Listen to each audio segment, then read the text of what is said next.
This is Father Gregory Pine. And this is Father Patrick Briscoe. And welcome to Godsplaining. Thanks to all those who support us. If you enjoy the show, please consider making a monthly donation on Patreon. Be sure to like and subscribe to Godsplaining wherever you listen to your podcasts. Father Patrick, how are you? Well, since last we recorded an episode, I'm doing very well. No, Father Gregory and I were just on the podcast here at the end of October into November. We were talking about death, judgment, resurrection, all these great topics, distinguishing between the particular judgment and the general judgment. It's very exciting.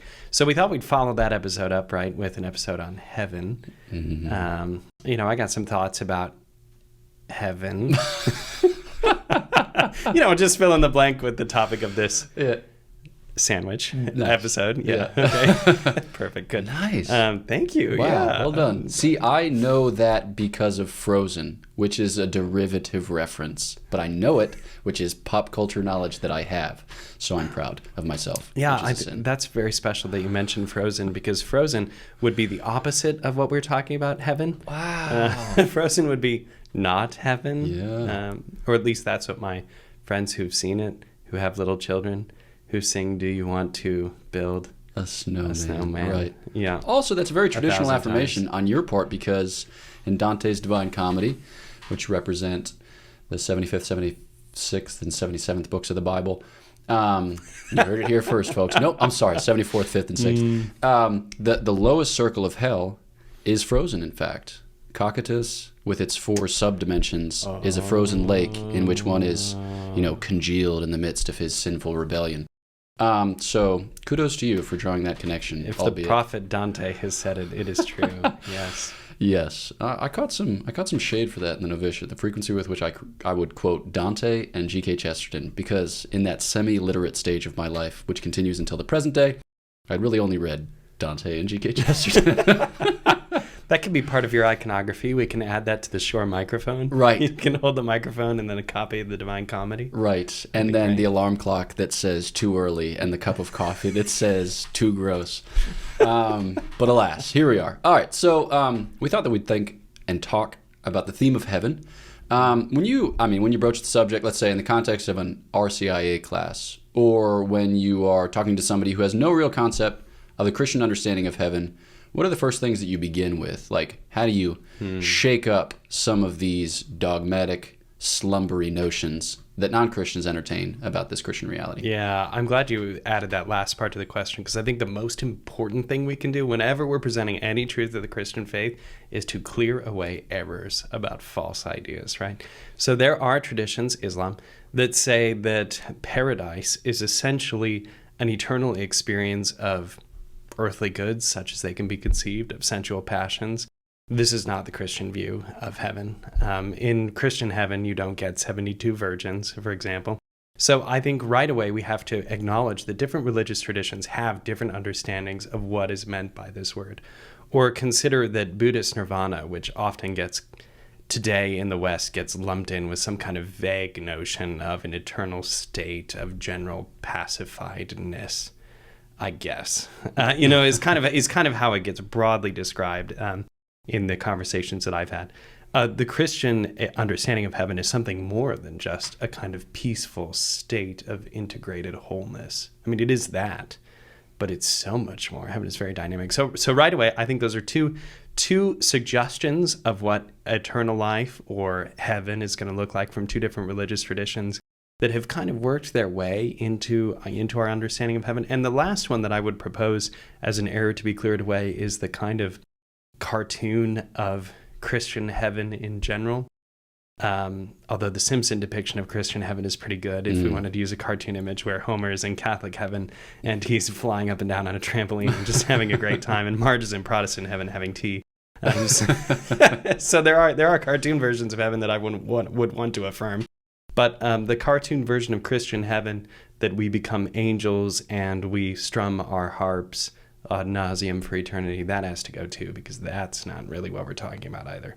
So I would say those 3 false visions of heaven: 1, that heaven is an infinite experience of sensual pleasure; 2, that heaven is just a kind of passive state of integration akin to an Eastern vision of nirvana, that has to go; and 3, that heaven is simply church forever, the angel strumming of harps, that has to go too. So I want to clarify those three false notions right away and move those off the table. Yeah. Let's start. Let's just go through them. So as to the first, we want to stress the continuity between our life here on earth and then the life in heaven. So rather than thinking about it as like delayed gratification, like deny yourself all kinds of worldly goods and then enjoy those worldly goods in abundance in the life beyond, we want to stress the fact of like a progressive acclimatization almost, like this image that we often discuss from the Great Divorce, where heaven is more real than earth, right? So the blades of the grass, you described this at the Godsplaining retreat, the blades of grass the souls find the blades of grass to be too sharp for their very feet because they're too real, or they're more real than we are by comparison. So yeah, what do we gain by thinking about heaven as something towards which we are here and now tending or striving, that's continuous with our experience of life on earth, and as we shoot for something like a progressive acclimatization rather than delayed gratification? Yeah, that's right. So I would point to immediately the moral life, the fact that the main points that Christ calls us to live by are called Beatitudes, and we call heaven Beatitude. That there are ways where heaven begins even now in that kind of living. So virtue, as the tradition tells us, is its own reward, and that it's that our foregoing of certain things that are pleasurable on the sensual level gives a kind of gratification here and now, actually. So not all glory is being put off. I want to push back on that argument right away. I do also want to affirm, too, that by doing that, by saying, okay, I'm going to live my life a certain way because I hope for the glories of heaven, that is real, and we do know that those things are going to be transformed. So, for example, religious life, right? Following the way of the Lord Jesus, Christ who is poor, chaste, and obedient. That does mean foregoing certain things that are goods in themselves on this side of eternity, in favor of the promised goods of the kingdom. It doesn't mean that. So we have to acknowledge that at a certain level, right? Yeah, and I think specifically with respect to religious life, St. Thomas talks about these three uses of the vows of the evangelical councils. So they heal the effects of concupiscence. They limit the kind of care that we exercise for secondary goods, and then they offer the whole of the person. So even the first two uses are for the sake of the third use, and you have that progressive acclimatization there, because when will we be wholly offered unto the Lord? It's in the life of heaven. And it's for this reason that religious life is sometimes referred to in the tradition as inchoatio beatitudinis, like the very beginning or inchoation of beatitude. So the idea is that the religious is so struck by the thought of heaven that he goes a little bit crazy and attempts to live heaven here and now with a kind of vehemence, with a kind of rigor and vigor. It's like, whoa, settle down. And he's like, but what if I didn't settle down for my whole life? And you're like, okay, cool. All right, we're going to put you in a separate building, okay? And we're going to give you lots of prayers to say. Okay, so that way you'll be occupied. And you can wear these clothes too. That way all the rest of us know. Yeah, exactly. We're going to cut your hair in silly ways or lose our hair in silly ways. So this idea that we undertake, for all Christians of whatever rank or status who are called to the perfection of charity, they undertake to live the spirit of the councils with just that end in mind, so that their life here might become more transparent to their life there, or that their life here might become more kind of intentionally or deliberately intentional vis-a-vis the life of heaven. Which I think is cool, because if it's just like deny yourself, white knuckle here, et cetera, if you make a kind of idol of asceticism, then you lose that beautiful connection, right? You lose that trajectory.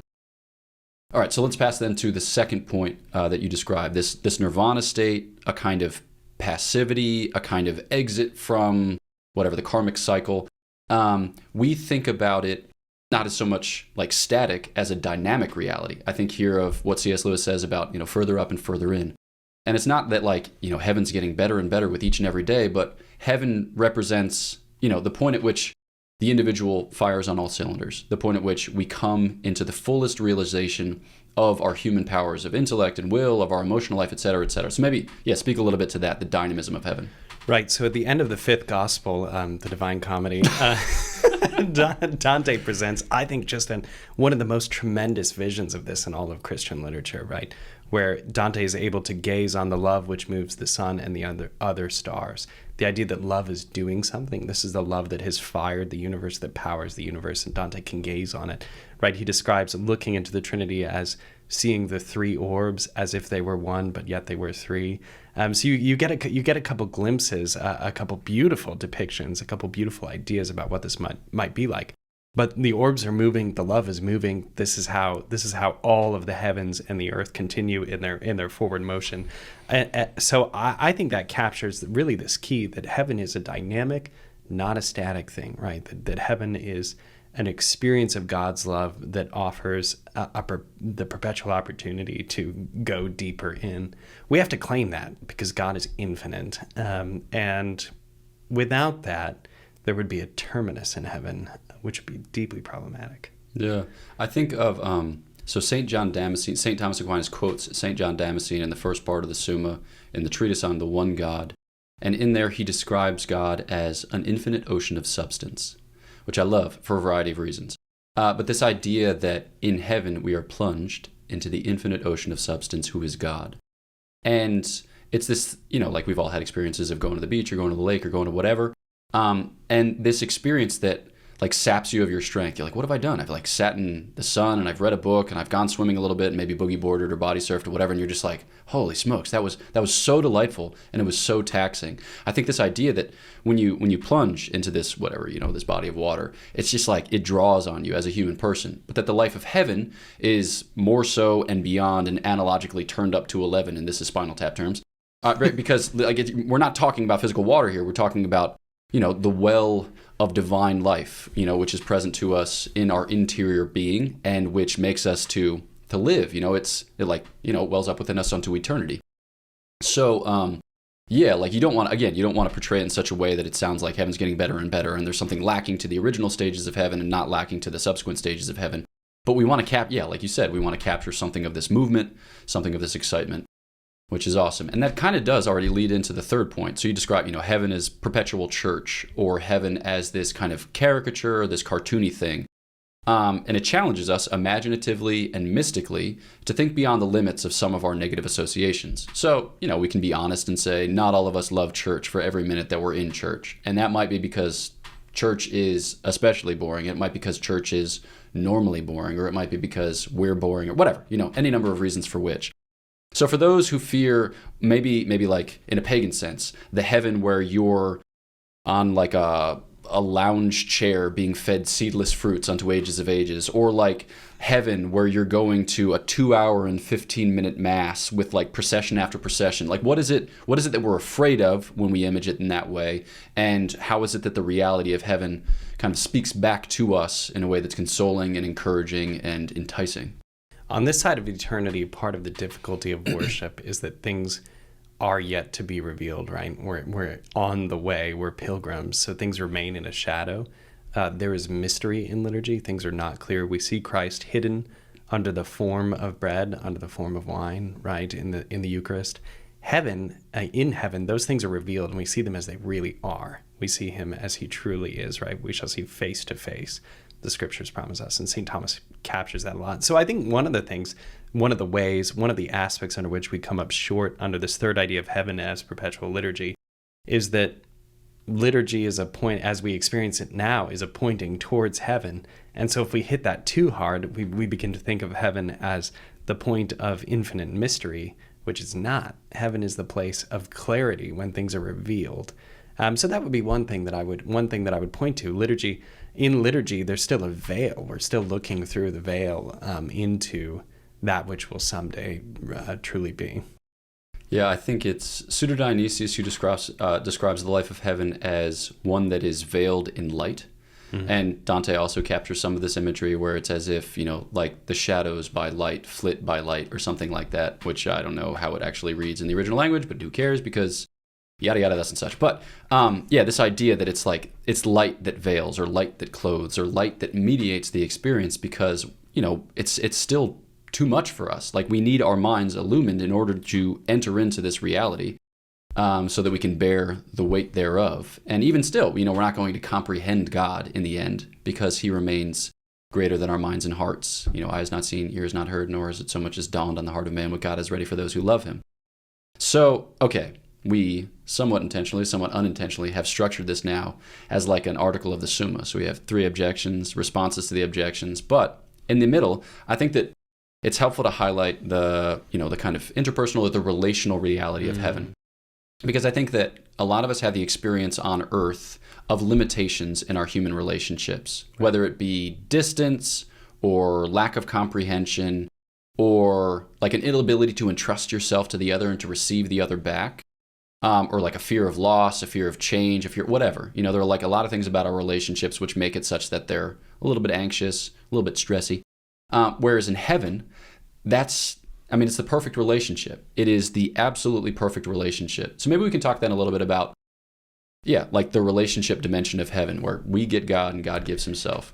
Yeah, I think the point that the image from scriptures that can help us most in this, as we're thinking about the interpersonal dimension, is actually the analogy, the image of heaven that Christ gives us as a wedding banquet, right? That heaven is a wedding feast. Why is that? Well, because weddings that are terrible, or that we experience as terrible mostly because we don't really love the bride and groom, or we don't feel connected to them, or we don't like the place, or there are many other things about weddings that could be very inconvenient. And when we think about heaven as the glorious wedding banquet, we love the groom, we love the bridegroom. We desire, he's the one that our most desires. He's the one we're looking for. We desire to be with the other guests. We desire to be with the saints, to be with our lost family members. We want to be there.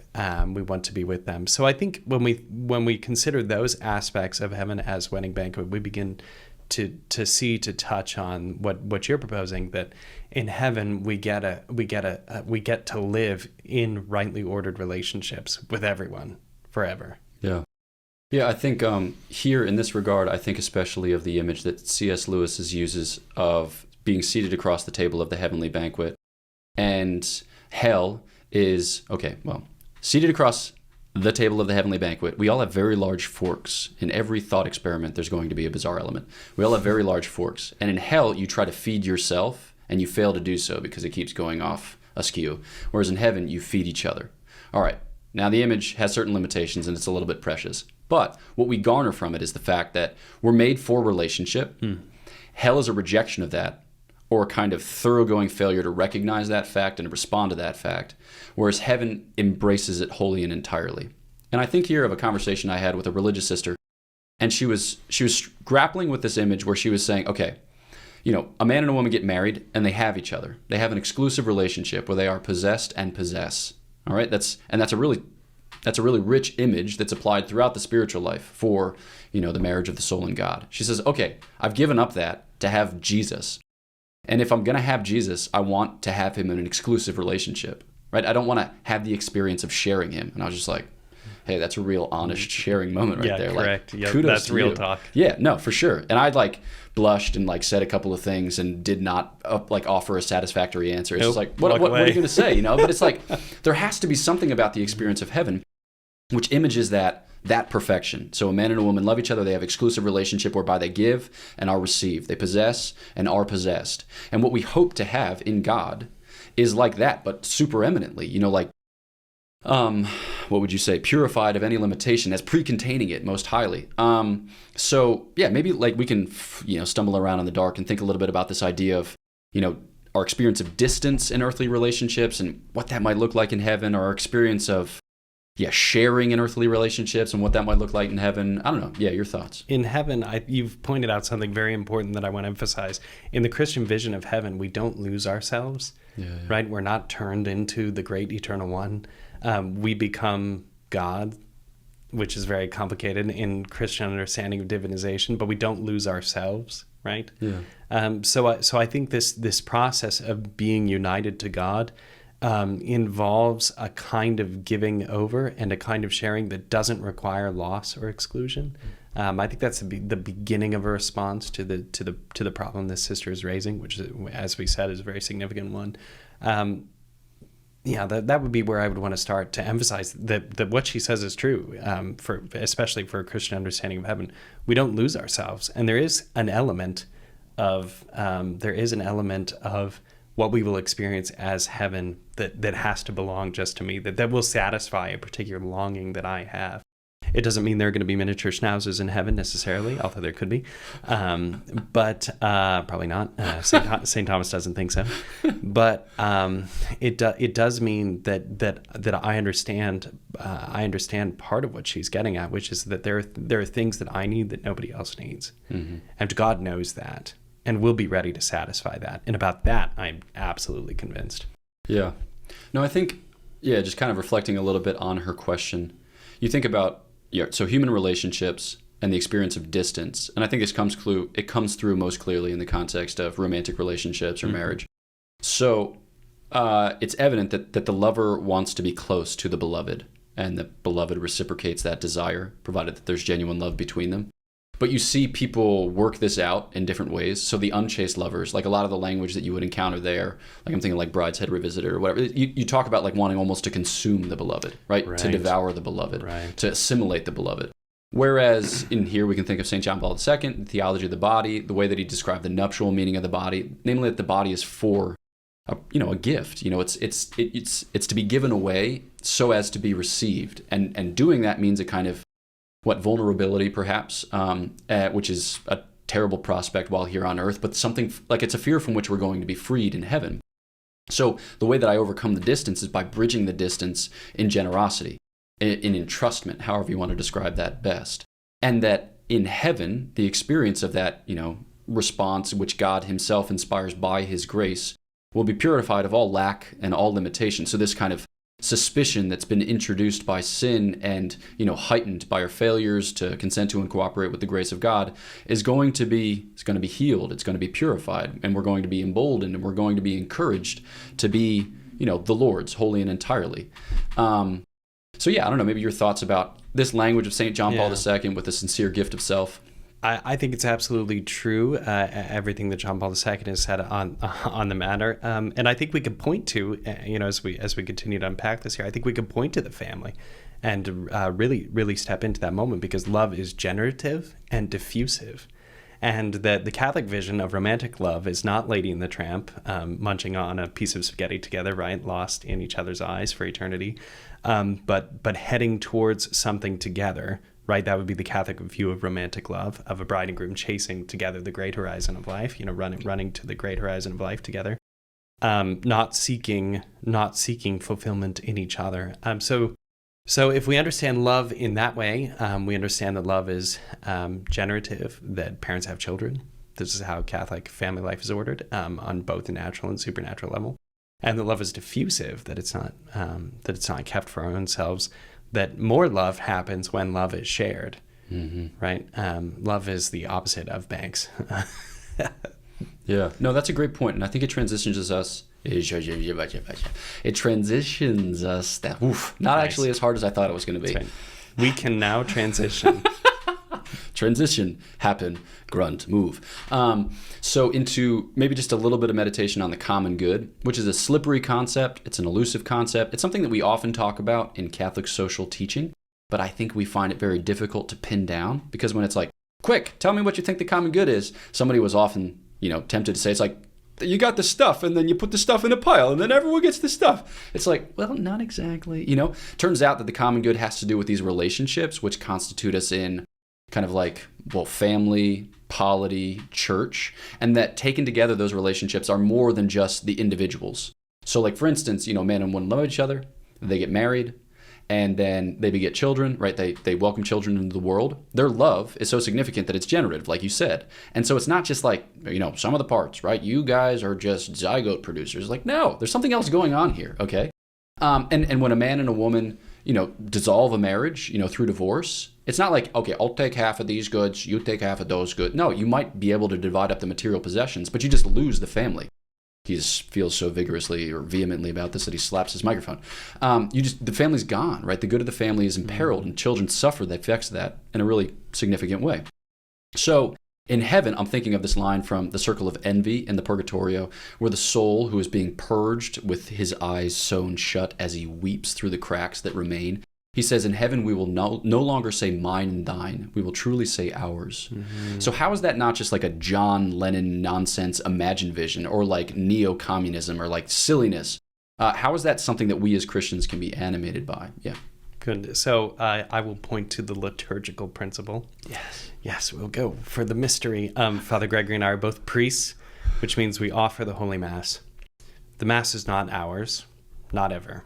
I don't have, like we talk casually, I've got my Mass at 9 o'clock, or I have to say my Mass or whatever. Okay, but the Mass is not something that belongs to me. And I think it's interesting, in the dispensation of grace, Christ, in his wisdom, decided that we would worship together. He did not set this up such that there would be a one-to-one parishioner-priest ratio. That's not how the church has ever worked, actually. It's always been a collective in worship. In parishes, there are plenty of people we might want to vote off the island, but that's not an option. There's something deeper there. And so I think that by looking at what the Eucharist means, that it's an expression of our love for God as a community, we can see something of what heaven means, our expression of love, that is more than just me. Yeah. No, it's fascinating. Just thinking a little bit about the genuine sharing of heaven. I am struck by this line from St. Augustine. Maybe it's from St. Augustine. Certainly, whatever. St. Thomas, when he talks about, I know all these things from reading St. Thomas. I know all these things from St. Thomas, and sometimes he's quoting a person, and I want to be respectful of that, but I also don't care. So when St. Thomas when he talks about heaven, source criticism, when he talks about heaven, he says, in the ordinary course, when you know a thing, that thing becomes part of you. So like, I'm looking at this icon, and I form an image of it, and I abstract from that image, and I have a notion in my mind. So the thing out there comes to be in here. Whereas he says with heaven, we go out towards it. It's an ecstatic movement. Because heaven can't fit within the compass of our minds. It's rather we who are drawn into the knowing act, which is wild. And something that's cool is that it's very similar to the way, and I know this is St. Augustine, St. Augustine describes our relationship to the Eucharist. He says in the ordinary course, when you eat something, it becomes part of you. But in the case of our consuming of the most blessed sacrament, we become part of it because we become more perfectly the body of Christ. So maybe, in our final couple minutes, your thoughts on, the liturgy, the sacred liturgy, the Holy Mass as our, beginning of the life of heaven. How do we think about that? I think that the most powerful moments of liturgy are powerful because they do exactly what you've been talking about. They draw us out of ourselves. When we're at a Mass and we realize that we've lost track of how much time is going on, I think that's one of those moments that we can point to. We can say, yes, heaven will be like that, where you're there, you're in the moment, you don't understand anything else that's going on outside of the fact that you're just there. With everyone who's there, you're celebrating, you're praying, it's heartfelt, it's deeply moving, and everything is subject to its proper end. I think that sense of loss of time is one of the most important hints we get of what it's going to be like, because we're not being conscious of me, what I have to do, the order of things that I'm responsible for or capable of, but we just get lost in a sense. Yeah. I guess maybe a parallel experience or a related experience is the experience of getting called up. There's a lot of things in the sacred liturgy that cause me to kind of drift up. I mean, I have a hyperactive practical intellect, so I'm always thinking about the list. You're also tall. Yeah, there's that. Yeah, but like I'm always thinking about the list and the items on the list and when they're going to get done and blah blah blah and this and such. So I'm always looking down and whatever. I repent of that. Lord, heal me, grow me, amen, etc. But there are things about the sacred liturgy which cause you to go up. I mean, even like the use of incense, the fact that there's a kind of drift towards the rafters, that we try to use like chant and polyphony, which directs our gaze in a way that's beyond just this worldly. The fact that, like I'm thinking about when I was assigned at St. Louis Bertrand, where there's this big pulpit, way up there. You're probably like 8-9 feet above the congregation. It's like, look up, right? Because our help comes from the hills. And there are things about that experience which are, just simple, right? Kind of modest means, but they are powerful in communicating this reality. Like we tend towards a place which is not included within the material conditions of the present moment. And the little ways in which we can seek to be recollected in that are good ways to begin to live the life of heaven now. So with that, we've come to the end. So to our listeners, thanks again for listening to Godsplaining. We'd ask that you please follow us on Facebook, on YouTube, on Twitter, Instagram. I guess YouTube works too. Read the script, Father Gregory. Like the episode, subscribe on YouTube or your podcast app, and leave a 5-star review. If you'd like to donate to the podcast through Patreon, you can follow the link in the description or through the show notes. And there you'll also find links to shop our merchandise and to get information for upcoming Godsplaining events. So our prayers are for you. Please pray for us, and we'll look forward to chatting with you next time on Godsplaining.